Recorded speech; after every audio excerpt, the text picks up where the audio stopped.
Good evening, everyone. Ma'am खोई वंगुगी honey production house की अनीसुब video इन खोई येंगमिनसी ममांगी वीडियो ददी खोई जस्ट स्लाइड शो इन येंगिबनिको आइदी खोई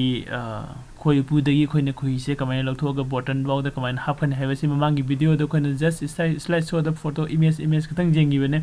अदो हनक खोई डायरेक्ट को लाइव ते येंगसे लाइव ते ngasai खोई तसोगी मनाक चलगा मागी खोई उपुदगी को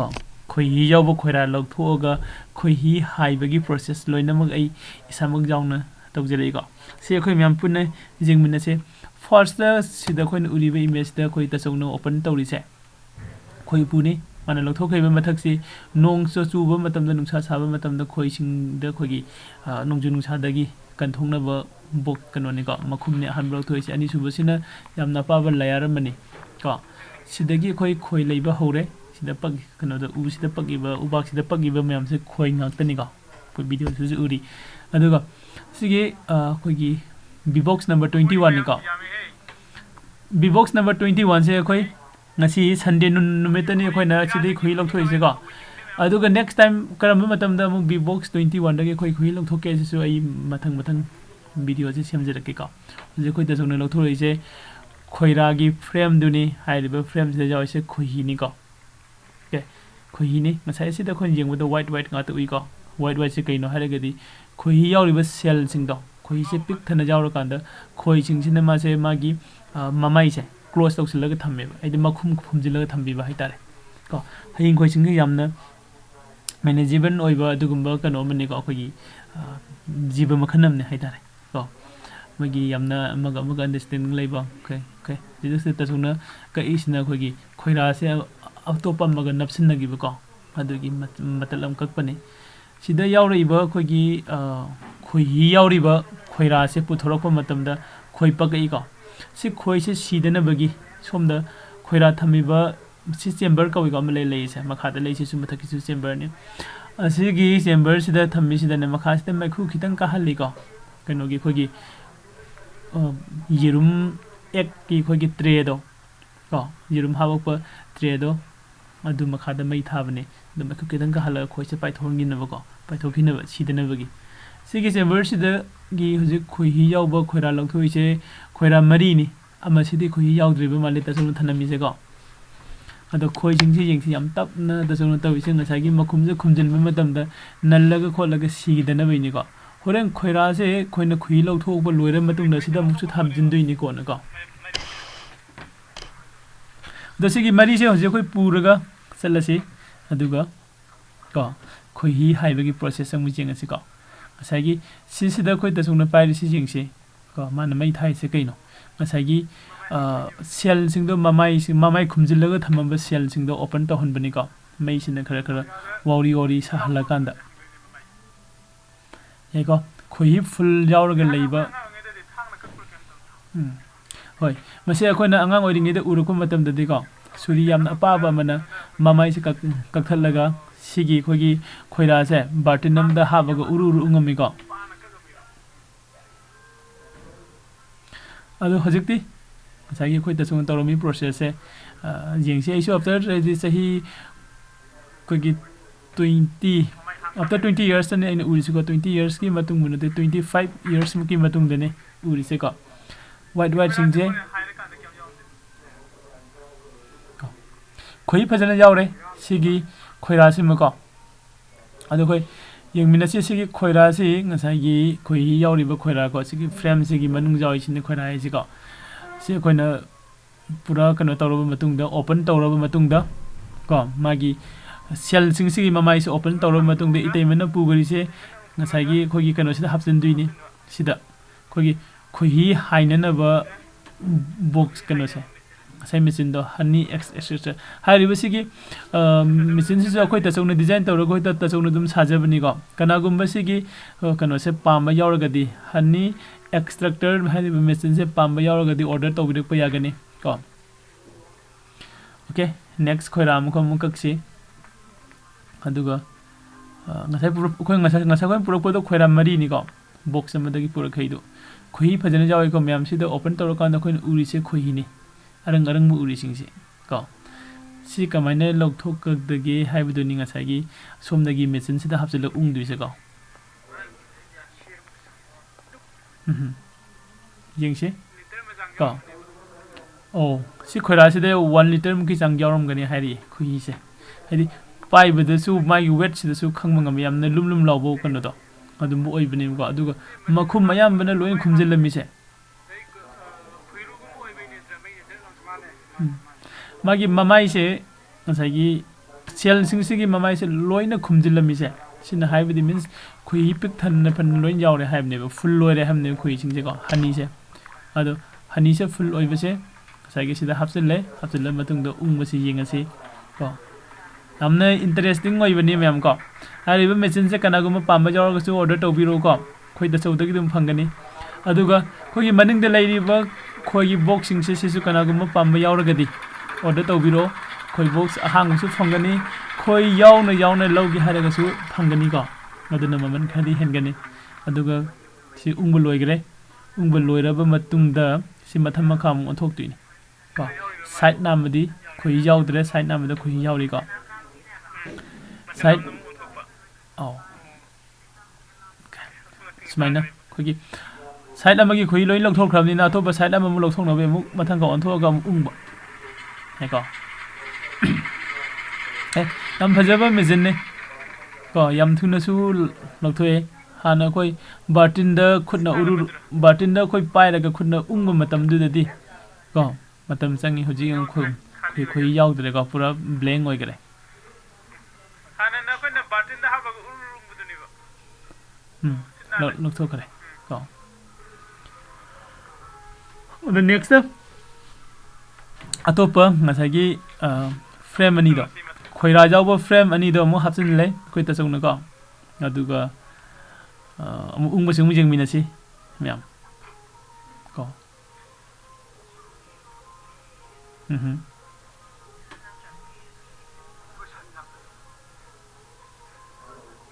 ओके उरेको म्याम यम फजबा मेचिन नि को सिसु मणिपुर से मेचिन से हजिक अतोप मीन पाइरगसु सिगी सेंगना डिजाइन तौगिबा अदुगा सेंगना पुथोखिबदि अखोइ तसौसिना पुथोकपनि को मसामक से दुम खोगी लाइरगसु हजिद्रगसु ओके सिना अखोइ तजौजे आइगी इमुंग को बीजेपी की इमुंग हाइना थेलगा थमे को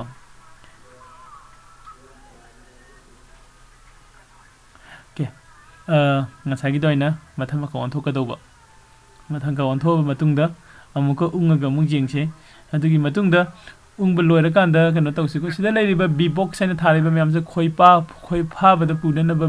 बॉक्स कांगतनि को नुमिदांगदा पुगदबा नुंथिनदा पुगदबा तोंगा तोंगाले को मखादै सिना खोगी कनोनि सिना खोगी को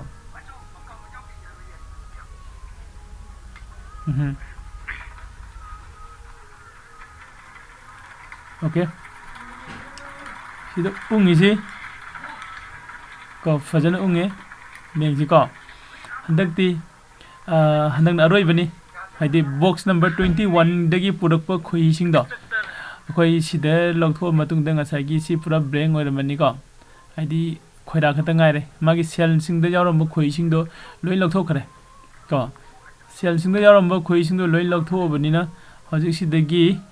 को यावद्रे को मैम खोइ यावद्रे यंग लोइ लौथोखरे मतुंग द ngसाigi सिगी अखोइना हनी एक्सट्रैक्ट तौगिबा को खोइहि खोइगी सुंगबा हाइतारेने हाइबा हाइबसु हाइबनि को खोइ हाइबगी मेचिन से सिदगी खोइ से खोइगी सिदा व्हाइट कलर की फी सिदा हाइजिन से व्हाइट कलर की फिश ने जो मिसे बार्टिन को मैम होरे नहीं शो तौरके बार्टिन सिदा सिगी व्हाइट कलर सिना को वन कलर फी से हापगा फिल्टर तो थोपने यामना खोगी कुंगबा फी नि खोइ ngमन फी गायबा खोइ फी यामना कनो तो नते को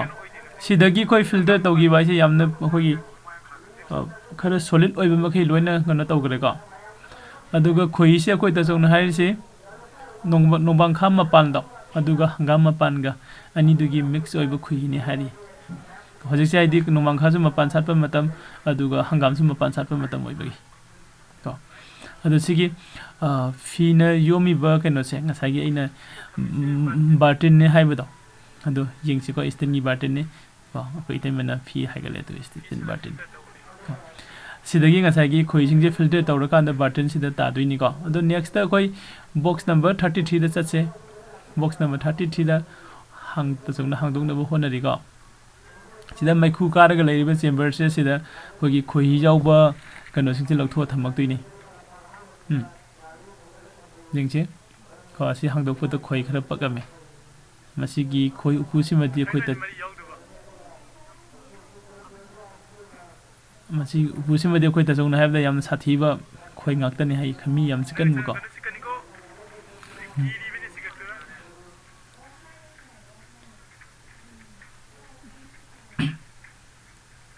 ओके खोरा अमगा अमगा समजिनरम को तसंग सिदा सुरीना अखोगी नाइफ अमने इंसिलगा कगिसे सिदा लइसे सिक्स चेंबर्स लइसे बॉक्स कनो से क्या नो यो 5 नि को 5 फ्रेम ने खुयगी को सकलक दरे यंगसी कमेंट तबुनाइन को सकलक मतमदा सिदा खोय म्याम अम पकनी को पकक प खोय सिंग दो सिदा खितंग को खोय कंदरगा ताहौरे अदुगा सिदा ngसाइगी खोयहीगा खोयही यावबा जगागा मानदबा अतोपम यावरी को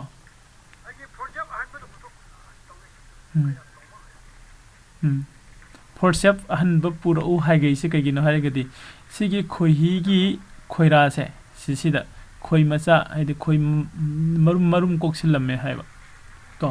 खोय मरुम कोक्सिलमे हाइरिबा खोय मरुम को अकांदैदि खोय मचा ओले मचादु मसागी फोरसेप तुना तौरकान सब सब गलो खोकितिनि होरेन को हाइदि खोयसे हाइदि खोयही लैबा चेम्बर द खोय मचा कोक्सिलमबैनि को सोम नकंदसु खोय उपु मयाम अमा लैरि को परेंग परेंग अदुगी मति खोय पुजे फजन यामे को सिकतंग नते अतोप मफमदसु मयाम लैरि अदु सिगी खोय अखोगी बॉक्स नंबर खुदिंगी को खोयही हाइबा मतमदा वीडियो अममम सेमजरके को नेक्स्ट की संडे दसु खोय ngaiminnasi kanagumba खोगी संडे नमिसिदा डायरेक्ट खोगी खोयही हाइबसे बॉक्स दगी खोयही लौथोकपसे सिगी कनोसी यावरगा खोयही असेंगबा खोयही अगी मिट मांगदा बटन दा हाप खोयही दो अदु कनागुम्बा पाम्बा लैरगसु कांटेक्ट तौबिरो अदुगा संडे दे लाकपियो अदुगा खोय सना खोयही हाइबसे यावमिन्नसी खोयही हाइबसे यावरगा इसाना अपाम्बा खोयही दो को हाइदि बटन दुमगी ममन दो पिरमगा को पुगिबा यागनी को यंगसे ngसाइगी सेम प्रोसेस तुने मागी खोगी फ्रेम सिदा यावरिबा खोयरा सिंगसे क्लोज तौरंबा हाइदि मागी ममाई खुमजिलंबा सिंगसे हांगदोपनी को सिदा मखादा खितंग मानदबा यावइसे खोय सिंगदुना मसा पुक्सिलंबैनि को सिदा को पुक्सिलंबे मसा से खोय तसौना हाइसे खोय खोयराबनि हाइ खोयराबा मीन्स कनो दो खोय ड्रोन हाइबदा ड्रोन बी को खोय कतन गा हाइबा सिंग दो खोय कतन हाइबा मसे ले चाबा खतंग चाबा अदुगा थबुक सुनिंगदबु को अदुगी सिदा कनो तौगे अदुगी असि पुलफ सतोक तुइने हाइबा को सि सतोक द्रगदी को मै सिदा याय हाइना तौई हाइ अदुगा अखोयना असे अमुतंग सतोक खरगदी खोय सिंगसिनाजु ए सिदा खोय कनो तौबसे यादे हाइना नेक्स्ट टाइम तौदे हाइ कनागुमा खोय योकपगी ट्रेनिंग लौनिंगबा ट्रेनिंग यावनिंगबा लैरगसु खोय तसौसी माना पिइङैदगी हौना खोय योगा लाबा मिनिको को माना चही ट्राइन टु तराव हमदोय सुरकपदगिना खोय योबा मिनि हजि हजि चही अराउंड 65 66 की मया जौसिलबनि को अदु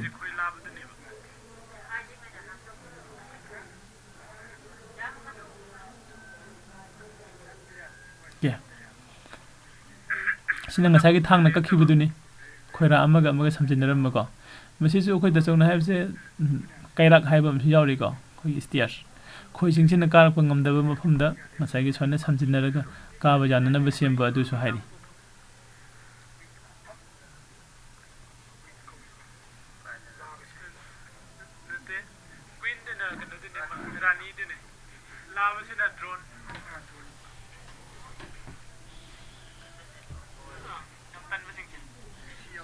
ꯌꯥꯝꯅ ꯇꯟꯕ ꯈꯣꯏ ꯀꯇꯟꯁꯤꯡꯁꯦ ꯑꯩꯈꯣꯏꯅ ꯗ꯭ꯔꯣꯟ ꯀꯩꯅꯣꯁꯤꯡꯗꯨꯅꯤ ꯑꯗꯨꯒ ꯀ꯭ꯋꯤꯟꯁꯤꯗꯤ ꯈꯣꯏ ꯔꯥꯅꯤꯅꯦ ꯅꯠꯇ꯭ꯔꯥ ꯑꯩꯈꯣꯏꯒꯤ ꯍꯌꯤꯡꯈꯣꯏꯒꯤꯁꯨ ꯌꯥꯝꯅ ꯐꯖꯕ ꯀꯩꯅꯣꯁꯤ ꯂꯩ ꯈꯣꯏꯔꯦꯟꯒꯤꯁꯨꯀꯣ ꯍꯌꯤꯡꯈꯣꯏ ꯈꯣꯏꯔꯦꯟ ꯃꯣꯏꯒꯤ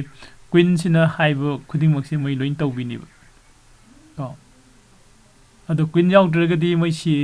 ꯍꯤꯡꯕ ꯉꯝꯗꯦ ꯆꯤꯛꯅꯔꯒ ꯂꯣꯏꯅ ꯁꯤꯀꯣ ꯃꯌꯥꯝ 오케이 ꯉꯁꯥꯏꯒꯤ ꯑꯗꯨꯃꯥꯏꯅ ꯑꯃꯨꯛ ꯑꯩꯈꯣꯏꯒꯤ 오케이 시기 ꯀꯩꯅꯣꯁꯤ ꯌꯦꯡꯕꯤꯌꯨ ꯃꯌꯥꯝ ꯁꯤ ꯈꯣꯏꯔꯥꯁꯤ ꯑꯩꯈꯣꯏ ꯇꯁꯧꯅ ꯑꯇꯣꯞꯄ ꯃꯐꯝꯗꯒꯤ ꯂꯧꯔꯒ ꯄꯨꯔꯛꯄꯅꯦ ꯀꯣ ꯑꯇꯣꯞꯄ ꯃꯐꯝꯗꯒꯤ ꯄꯨꯔꯛꯑꯒ ꯉꯁꯥꯏꯒꯤ ꯁꯤꯗ ꯃꯆꯦꯠ ꯍꯥꯞꯆꯤꯜꯂꯀꯥꯟꯗ ꯈꯣꯏꯁꯤꯡꯁꯤꯅ ꯑꯃꯨꯛ ꯃꯁꯥꯅ ꯉꯁꯥꯏꯒꯤ ꯁꯤ ꯈꯣꯏꯔꯥꯁꯦ ꯁꯝꯖꯤꯜꯂꯒ ꯀꯩꯅꯣꯗ ꯁꯦꯝꯖꯈꯤꯕꯅꯦꯕ ꯁꯝꯖꯤꯜꯂꯒ ꯁꯦꯝꯕ ꯃꯇꯨꯡꯗ ꯈꯣꯏꯍꯤꯁꯦ ꯍꯥꯞꯆꯤꯜꯂꯀꯥꯟꯗ ꯃꯥꯒꯤ ꯁꯦꯜꯁꯤꯡꯁꯦ ꯑꯃꯨꯛ ꯈꯣꯏꯍꯤ ꯊꯟꯕ ꯃꯈꯩ ꯀꯣ ꯀ꯭ꯂꯣꯖ ꯇꯧꯁꯤꯜꯂꯒ ꯑꯃꯨꯛ ꯊꯝꯕ ꯀꯣ ꯃꯦꯆꯤꯟꯗ ꯍꯥꯞꯆꯤꯟꯈꯔꯦ ꯑꯗꯨ ꯉꯁꯥꯏ ꯑꯗꯨꯃꯥꯏꯅ ꯁꯦꯝ ꯄ꯭ꯔꯣꯁꯦꯁ ꯎꯡꯉꯒ ꯌꯦꯡꯁꯤ ꯃꯦꯆꯤꯟꯁꯦ ꯇꯁꯧꯅ ꯎꯡꯒꯦ ꯇꯧꯕꯗ ꯃꯦꯆꯤꯟꯁꯦ ꯌꯥꯔꯝꯗ꯭ꯔꯦꯀꯣ ꯀꯩꯒꯤꯅꯣ ꯉꯁꯥꯏ ꯏꯇꯩꯃꯅ ꯊꯥꯡꯒꯠꯄꯗ ꯃꯦꯆꯤꯟꯗꯣ ꯑꯣꯟ ꯇꯩꯅ ꯊꯥꯡꯒꯠꯂꯝꯕꯒꯤ ꯀꯣ ꯑꯗꯨ ꯏꯇꯩꯃ ꯇꯁꯧ ꯇ꯭ꯔꯥꯏ ꯇꯧꯔꯤ ꯌꯥꯕ꯭ꯔꯥ ꯍꯥꯏꯅꯀꯣ ꯑꯗꯨ ꯌꯥꯗ꯭ꯔꯒꯗꯤ ꯁꯦꯝꯃꯛꯀꯗꯣꯏꯅꯤ ꯑꯣꯀꯦ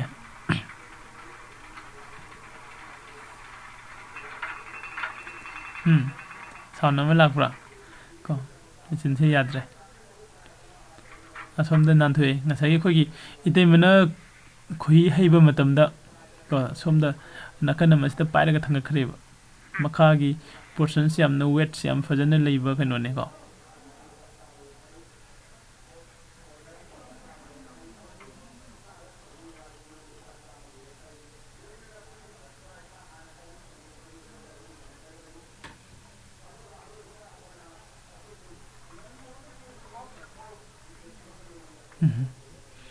ꯁꯣꯝ ꯅꯥꯀꯟꯗ ꯅꯥꯟꯊꯣꯛꯑꯝꯃꯦ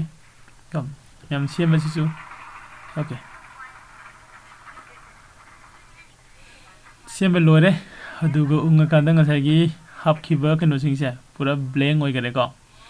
ꯕ꯭ꯂꯦꯡ ꯑꯣꯏꯈꯔꯦ ꯑꯗꯨꯒ ꯑꯃꯒ ꯑꯃꯨꯛ ꯍꯥꯞꯆꯤꯜꯂꯁꯤ ꯑꯗꯨꯒ ꯍꯥꯞꯆꯤꯜꯂꯒ ꯑꯃꯨꯛ ꯎꯪꯃꯤꯟꯅꯔꯁꯤ ꯑꯗꯨꯒ ꯁꯤꯒꯤ ꯉꯁꯥꯏꯒꯤ ꯕꯤꯕꯣꯛꯁ 21ꯒꯤ ꯑꯩꯈꯣꯏ ꯂꯣꯏꯈꯔꯦꯀꯣ ꯁꯤꯅ ꯕꯤꯕꯣꯛꯁ ꯅꯝꯕꯔ 33ꯒꯤꯅꯤ ꯕꯤꯕꯣꯛꯁ ꯅꯝꯕꯔ 33ꯒꯤꯁꯤꯗ ꯈꯨꯏꯁꯦ ꯀꯌꯥꯝ ꯌꯥꯎꯒꯦ ꯍꯥꯏꯕꯁꯤ ꯌꯦꯡꯁꯤꯀꯣ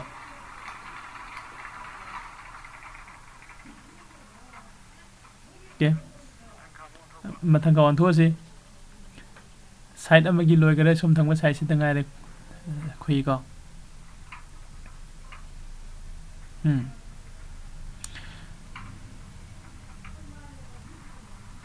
ओके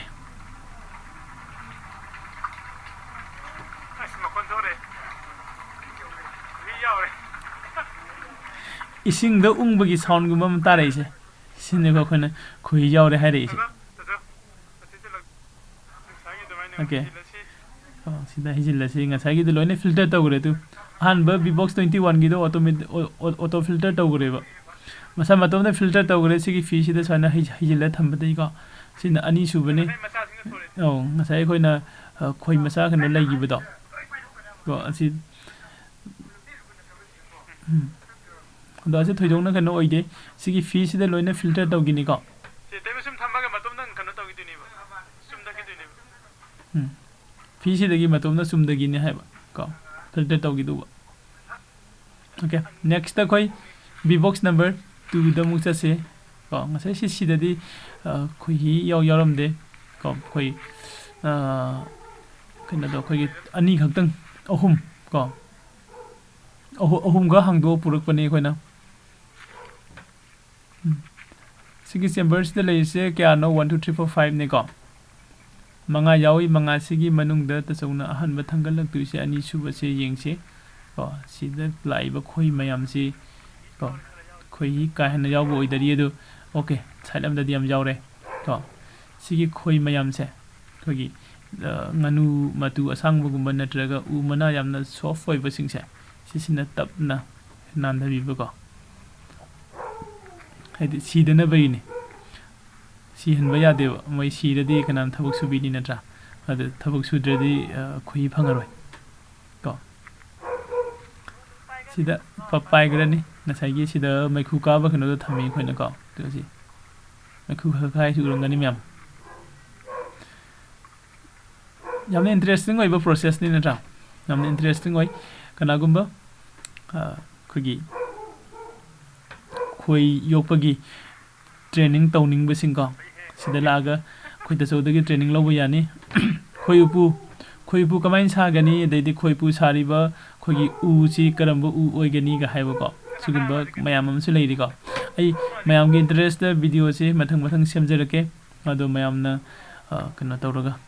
ꯍꯥꯏꯗꯤ ꯏꯟꯇꯔꯦꯁꯇꯤꯡ ꯑꯣꯏꯕꯤꯔꯒꯗꯤ ꯑꯩꯈꯣꯏꯒꯤ ꯆꯦꯅꯦꯜ ꯂꯝꯖꯤꯡ ꯃꯤꯔꯥ ꯑꯦꯀꯥꯗꯃꯤ ꯍꯥꯏꯔꯤꯕ ꯆꯦꯅꯦꯜꯁꯤ ꯂꯥꯏꯛ ꯁꯤꯌꯔ ꯑꯦꯟ ꯁꯕꯁꯀ꯭ꯔꯥꯏꯕ ꯇꯧꯕ ꯀꯥꯎꯕꯤꯒꯅꯨ ꯀꯣ ꯆꯦꯝꯕꯔ ꯀꯌꯥ ꯂꯧꯊꯣꯛꯈ꯭ꯔꯦ ꯑꯩꯈꯣꯏ ꯐ꯭ꯔꯦꯝ ꯀꯌꯥ ꯂꯧꯊꯣꯛꯈ꯭ꯔꯦ ꯈꯣꯏꯔꯥ 3 ꯂꯧꯊꯣꯛꯈ꯭ꯔꯦꯀꯣ ꯈꯣꯏꯔꯥ 3 ꯂꯧꯊꯣꯛꯈ꯭ꯔꯦ ꯑꯗꯨꯒ ꯌꯥꯝ ꯇꯞꯅ ꯈꯨꯝꯖꯤꯜꯂꯒ ꯉꯁꯥꯏꯒꯤ ꯈꯣꯏꯗꯣ ꯅꯜꯂꯒ ꯁꯤꯗꯅꯕꯩꯅꯤ ꯀꯣ ꯑꯗꯨ ꯄꯨꯔꯛꯑꯦ ꯉꯁꯥꯏꯒꯤ ꯑꯩꯈꯣꯏꯒꯤ ꯈꯣꯏ ꯍꯥꯏꯕꯝꯁꯤꯗ ꯄꯨꯔꯛꯑꯅꯤꯀꯣ ꯑꯗꯣ ꯈꯣꯏ ꯍꯥꯏꯅꯕ ꯃꯦꯆꯤꯟꯗꯣ ꯑꯃꯨꯛꯇ ꯌꯦꯡꯁꯤ ꯃꯌꯥꯝ ꯁꯤꯒꯤ ꯃꯅꯨꯡꯗ ꯀꯃꯥꯏꯅ ꯇꯧꯒꯦ ꯍꯥꯏꯅ ꯃꯅꯨꯡꯗ ꯕꯣꯛꯁ ꯑꯃ ꯌꯥꯎꯔꯤꯀꯣ ꯔꯦꯛꯇꯦꯡꯒꯨꯂꯔ ꯁꯥꯏꯖ ꯀꯩꯅꯣꯒꯤ ꯍꯥꯏꯔꯤꯕ ꯕꯣꯛꯁ ꯑꯁꯤꯗꯅꯤ ꯑꯩꯈꯣꯏꯅ ꯈꯣꯏꯔꯥ ꯑꯅꯤ ꯊꯝꯃꯤꯁꯦꯀꯣ ꯁꯤꯅ ꯉꯁꯥꯏꯒꯤ ꯀꯩꯅꯣꯗꯨꯅꯤ ꯕꯛꯀꯦꯠ ꯀꯣ ꯑꯩꯈꯣꯏꯒꯤ ꯐꯤꯜꯇꯔ ꯇꯧꯅꯅꯕ ꯕꯛꯀꯦꯠꯇꯨ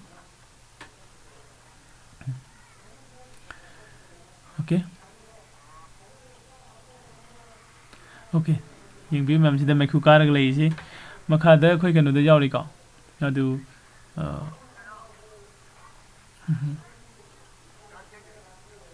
ठीक है ओपन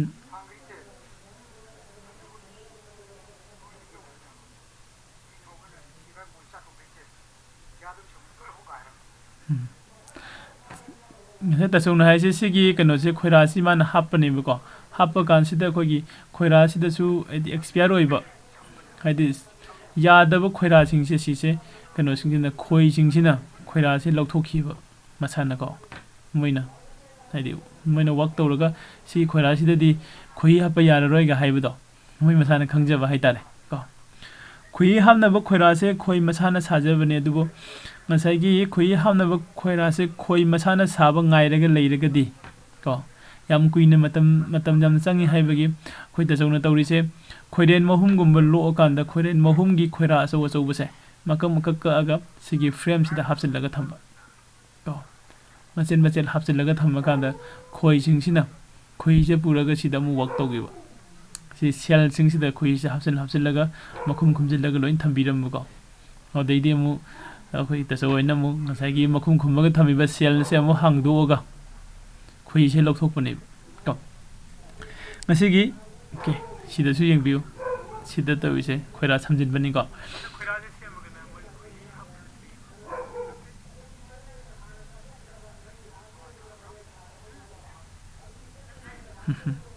ओके कोइगी मशीन द हबजिलनी कोइ तैमने मशीन द हबसिंगदौरे अदुगा खोइ याम यावरमनी सि खोइरासे को यामना वेट यामना फजरेबा ओके अमा हापखरे अनि सुबसु हापसिले को अदिदि कोइ ngसाइगी दोइने सेम प्रोसेस को सिगी खोइ सुंगननब मशीन हाइतारे को सिदा हापसिलगा उंगबसुंग मिजिंग मिनरसे को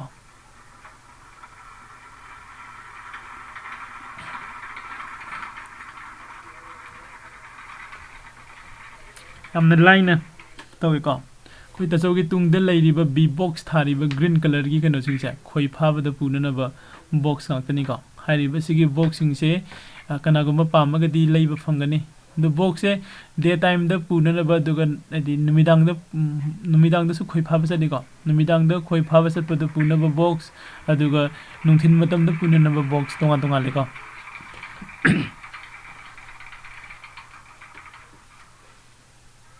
ओके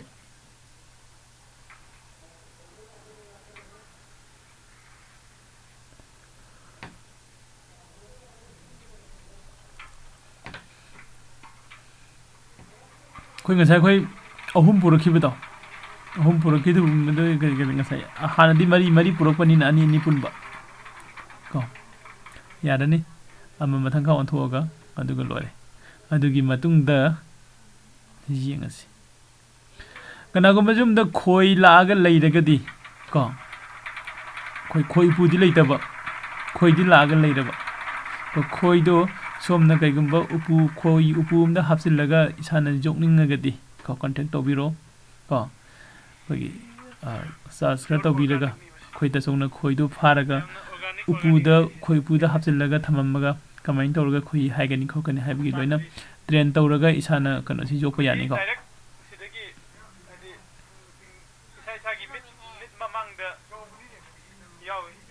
यावरमे खोई याम यावरमे तुम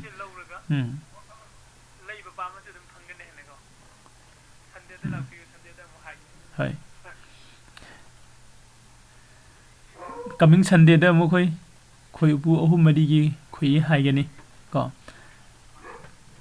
कनागुमा खोई से डायरेक्ट खोगी इसा इसा की मिट ममांगदा कनो से खोई से सुमाइना एक्सट्रैक्ट तौरब मतुंगदा बोतल दा हापगा को पुनिंगबा मी यावरगदी को लापिबा यागनी अदुगा तौरिबा प्रोसेस मैम से ट्रेनिंग पामा मी यावरगसु फंगनी को अदैदी खोगी सिगी हनी एक्सट्रैक्टर हाइरिबा कनो से खोई सुंगबगी मशीन से सी कनागुंबा पामगसु ऑर्डर तौबिरो को खोई तसौना सि सुम फजना सेमगा सारगा दुम पीगनी को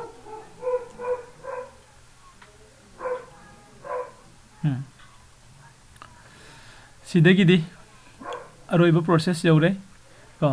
बकेट सिदगी फी से लौथोबा मतुंगदा ngसागी फिल्टर तौरबा खोगी खोई सिंगसे खोई तो मेदी बकेट तंखाइ मुकी संग यावरमी को फिल्टर तौरबा खोई सिंगसे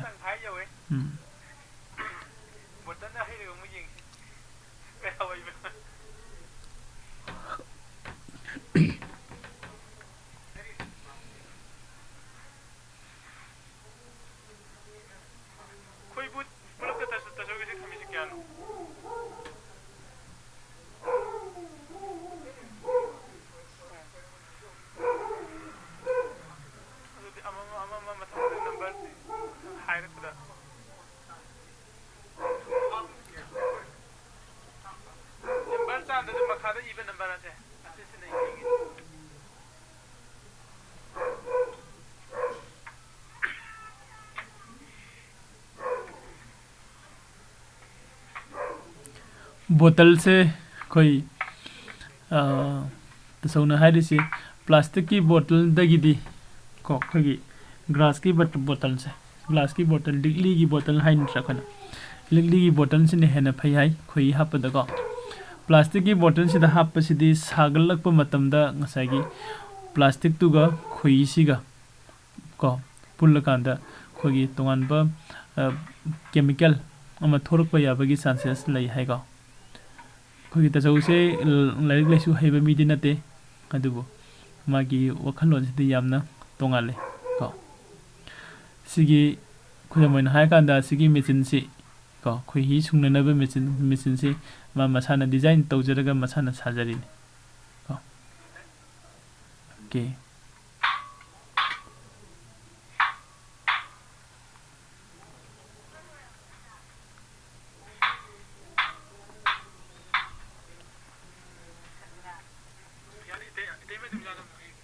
ngasi fast bottle ne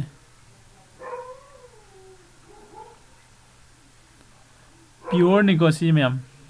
मरक्ता केमता मिक्स तौदबा प्योर ने कनागुमना सिगी प्योर ओइबा असेंगबा खोही केमता मिक्स तौदबा को सि पामगदी लाकपियो कांटेक्ट तौबिरो कांटेक्ट नंबर से मैम खोगी वीडियो सिगी डिस्क्रिप्शन से कांटेक्ट नंबर हापसरी को 8800 404848 हाई रिवर नंबर से कांटेक्ट तौबिरक याई तो नत्रगन खोगी तसौगी नंबर से कांटेक्ट तौरक यागनी को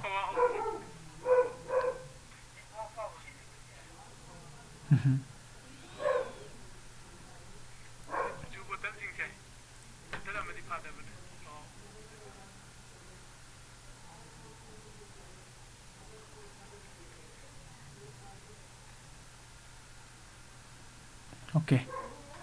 बोतल में पिक थन करे ना नेक्स्ट बोतल में मुझे ngasi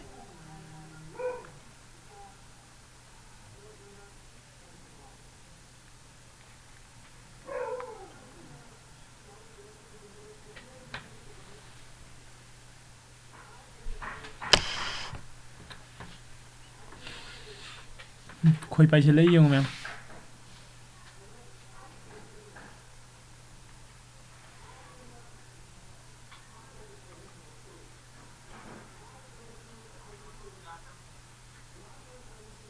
okay ai kena tawraga video se khitang kak chingthok se game mem ko sane mathang khoi ne khui se ai button se mathang asum handila ga ko last ta ya khoi button kya su garage jinga se ko button manga sure ko sida nga sure aduga aroi bo ina sagi sidagi bottle amma siga ko hapki doini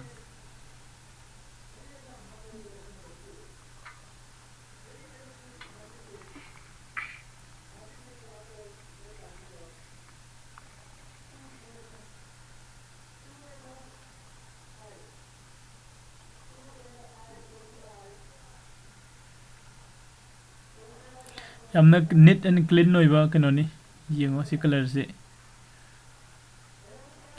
adu mya music si se hangama pangi duga nungbang khama pangi khui ne khala de koi koblia ma pangi koi khui la ne koblia ma pangi khui si de yamna henerated oi si dagi ko haidi magi flower du gi matungina haidi season du gi matungina khui color si ju khenai ba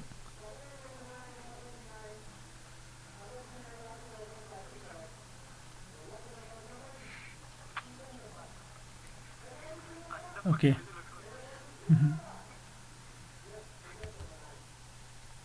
okay ngasi gidi ma'am swadilo silase aduga next sunday gi ko video ngai minase next sunday sida kanagumba direct khogi kano sida khoi upu dagi khoi hi se lok thoga button da hapsin basi bogi process se jingning ba natraga training ge jawning ba natraga na khoi hi do pure khoi hi do pame haiba kanagumba leiragadi contact to biro ko adu kanagumba khogi khoi jokpagi training pamaga su contact to birak pa yagani khoi upu pamba mi gi su fangani khoi yauraga upu loge asu fangani khoi jawda upu su fangani ko ma'am aduga lon na ngasagi khogi khoi hi sungnana ba machine do